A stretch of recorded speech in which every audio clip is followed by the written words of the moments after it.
Today we're going to talk about a bunch of different things. I got a bunch of video clips for you. Stay tuned. You do not want to miss this episode.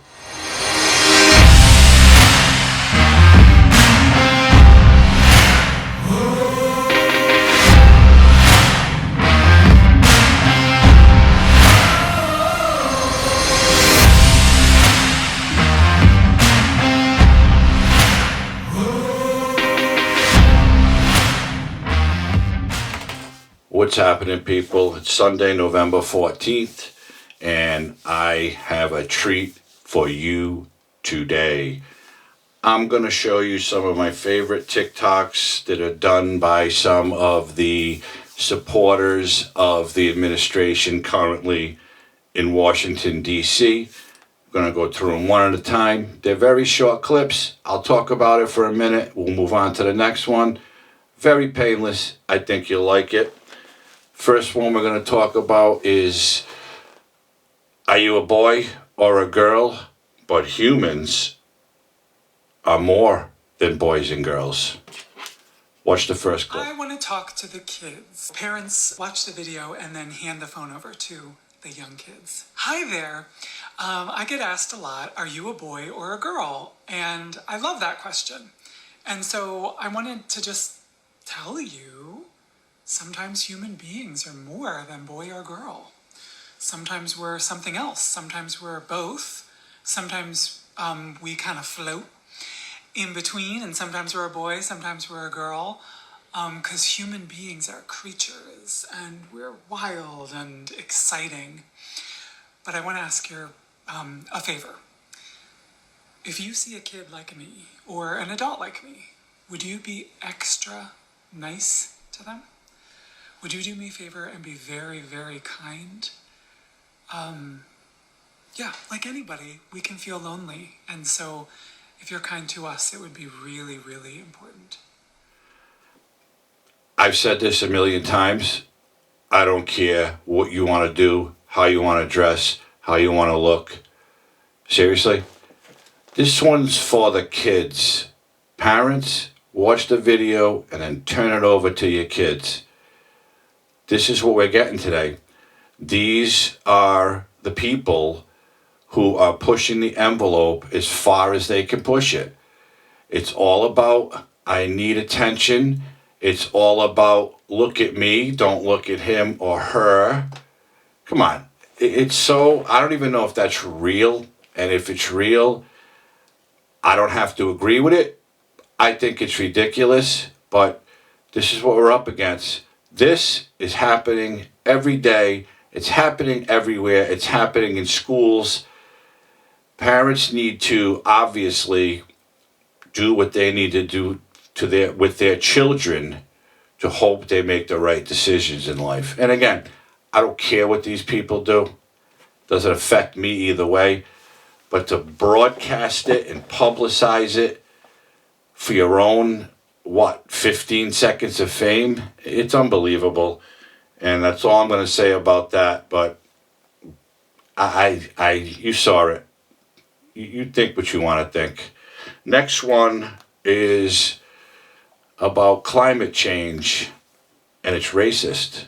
Watch out. And so when we're talking about climate justice, it has to include feminism. It has to include class inequality. And it has to include racism. We have to think about everything, because all of these other socioeconomic crises amplify the climate crisis and are amplified by the climate crisis. And the same patriarchal, rich, racist system that we are in, this is what caused the climate crisis. And so we have to dismantle that in order to achieve climate justice. There you have it. Everything to do with this in this country today and climate change, it all boils down to race. Climate change is racist. That's what she said. It's socio-economic factors and blah, blah, blah, blah, blah. I don't know anything about the climate change movement. I don't follow it. I'm not going to follow it. But these are the people who are out there spreading this information, and they want us to listen to them. And I'm not going to listen. I'm not going to listen. I'm sorry. You have your own mind. I have my own mind. They're trying to put their thoughts in our minds, and it's not going to happen. It's not going to happen to me anyways. My next one, JOC, check this out. This is born of injustice, and it is a crisis born of the pursuit of profit at any and all human and ecological cost. That's right.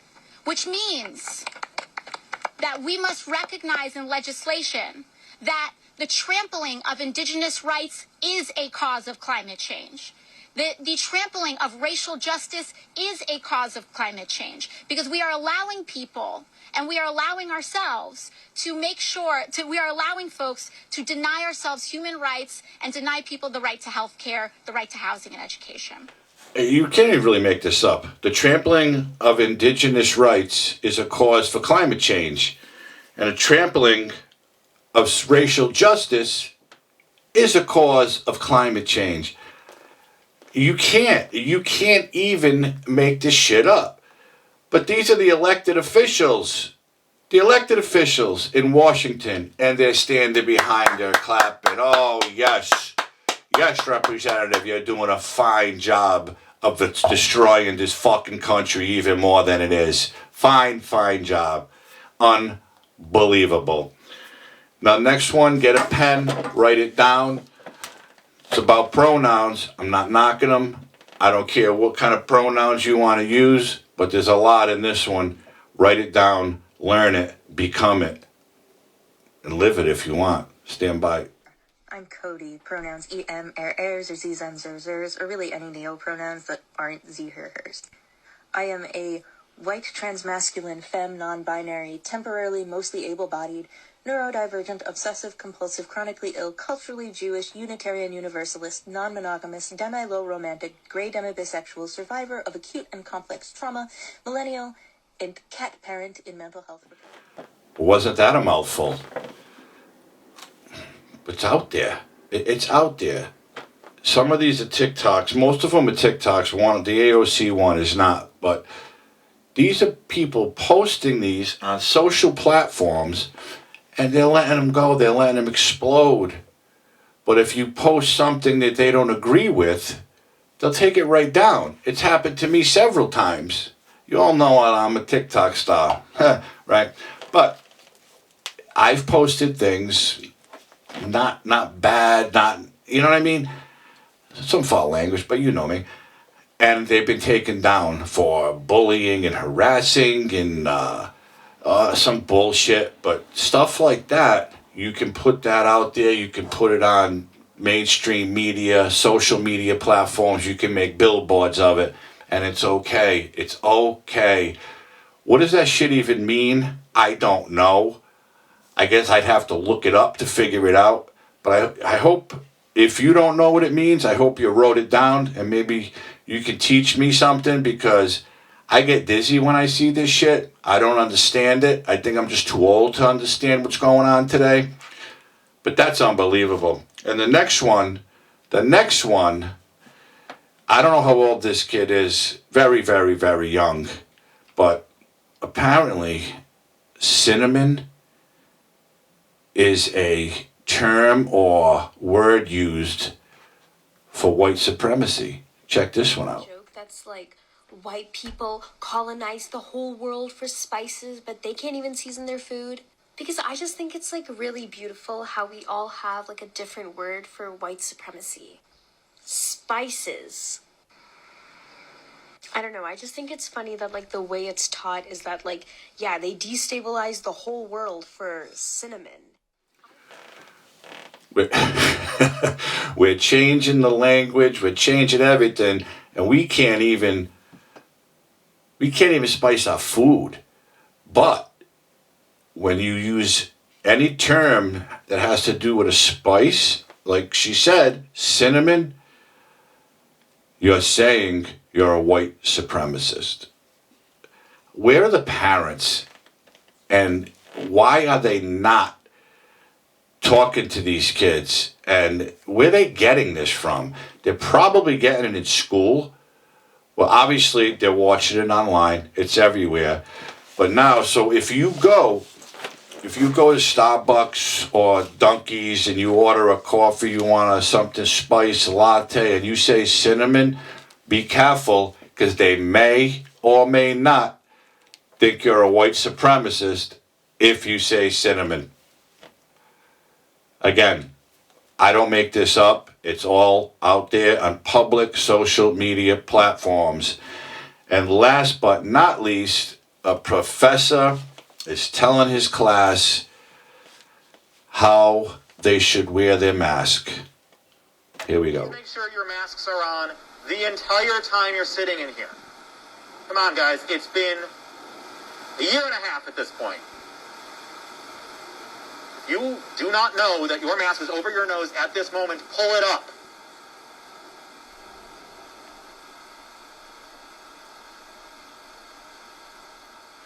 Pull up your mask! And there you have it. It's been a year and a half, people. We've been through this. We've been through it for a year and a half.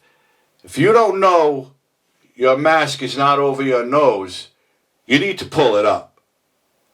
And he waits, and he waits, and then he yells, "Pull up your mask!" College professor. College professor. I don't want my kids going to that school. I don't know what school it is. You can't even see the kids. That's how far away they are from this guy. But that mask has to be over the nose. And that's it. That's my video for today. That's my little rant. Most of these TikToks were found on a site. You can find it on Twitter. It's called Libs of TikTok. I think you'll enjoy it. I certainly do. But this is not something, again, that I made up. This is all out there. This is what we're dealing with. Kids are coming up with this shit. I don't know where they're getting it from. They're young. Again, where are the parents, and why are they not sitting down with these kids and telling them, what are you doing? What are you doing, and where are you getting this from? Thank the heavens that my beautiful children don't walk around saying this ridiculous shit. Well, I don't think they do. They don't in front of me, but I'm kind of hoping that they don't, and I really don't think they do. But this is what we're up against. This is the mindset of what goes on with the politicians of today. This is what they want you to know. This is what they want you to do. And that they're going to push it. They're going to push it as far as they can, because all they want to do is stick it down your throat. I don't think they really care about any of this, the politicians, but they're going to keep using it and talking about it, because these people are going to be 18 eventually, if they're not already, and they're going to vote for the ones who support this shit. And we got to do something, kids. We got to do something. We got to do it soon. 2022 is coming up. We got a couple of more years to go with Sleepy. And who knows? Who knows what's on the horizon, but I don't think it's going to be good, and I'm pretty sure you don't either. And that's it. That's my rant. I hope you enjoyed it. I hope you took notes if you had to. If you haven't liked my video already, please like it. Hit the notification bell. You'll be notified when another video comes up. Subscribe to my channel. And I always ask you, if you will, share my videos. Share them via text with people. Whatever. Share them. That's what I'm asking you to do for me. I like talking about this. I like getting this information out there. There's a million of us out there on YouTube, but this is my thing. Share my videos. Subscribe to my channel. And again, thank you for watching. Have a great night. I hope everybody's healthy and safe. Have a good week, and I'll see you soon with something else. Take care.